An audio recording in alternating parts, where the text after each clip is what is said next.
One of the best teams in the entire Eastern Conference currently is the Toronto Raptors. They are sitting at the 2 seed and have a 7-game winning streak. But how did we get here? Well, you see, before the Toronto Raptors were mocked for having one of the most expensive starting lineups in the entire NBA, having Emmanuel quickly on near a max, Brandon Ingram, who is on a max, or he could say a bigger max, RJ Barrett, who's on probably one of the smaller contracts compared to all the rest of the guys.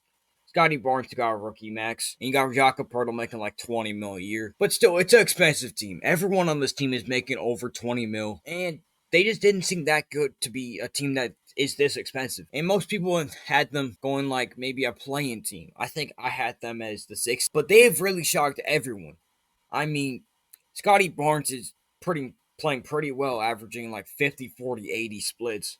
RJ Barrett's been inconsistent, but he's had some good games. Emmanuel quickly's been honestly, the Raptors look like they could get an upgrade at the point guard, but he's been filling his role. Same with other guys on this team like Jakob Poeltl, Grady Dick, Oshie Abaji, Jacoby Walter, Colin Murray Boyles, and all the guys on this team. And it really reminds you of a smaller scale OKC, and that's probably just a stretch. But everyone on this team, they have their role, and they're not mad about their role. And the player that's leading them all into this role, who's really helped them, is Brandon Ingram. I mean, one advanced metric that you could be looking at is their half court offense.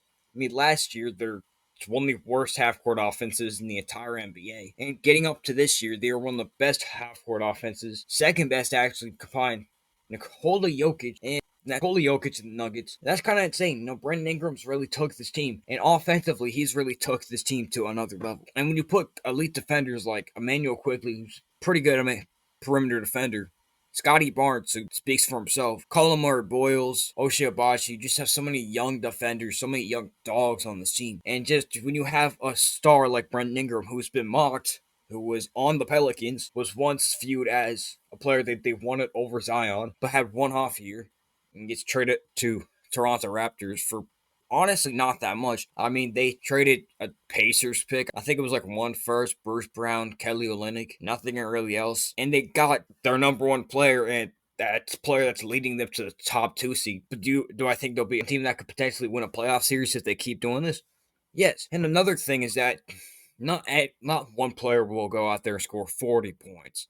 He'll score 35 plus. I mean, occasionally some player does, like Brendan Ingram, RJ, Scotty Barnes, maybe Emmanuel Quickly, but they all know their role. They're all going to score at least 15, 20 points. That's 80 points combined, all four of them. It just works. And then you combine the rest of their young guys, and then they keep other teams to a certain amount of points, and you got a winning success.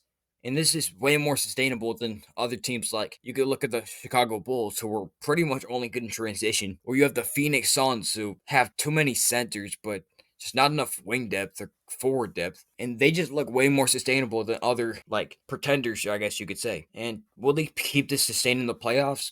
We're only yet to see, since Brendan Ingram's barely played in the playoffs so far in his career. He's been okay. Otherwise, I think, yeah, his last playoff appearance was when he got swept by the OKC Thunder back in 2024. And honestly, since playing with Zion, he's not really made the playoffs. I mean, he got there the same year as Zion. One of the most improved. He's been a few-time All-Star. Probably going to make All-Star again. If he doesn't, he'll be a huge snub. But he's just carried this team to another level, and I just don't think he's getting enough love for it. And another player who I think is breaking out this year, has been really, really underrated, is Colin Gillespie. So you should go watch that video. I'll link it right now.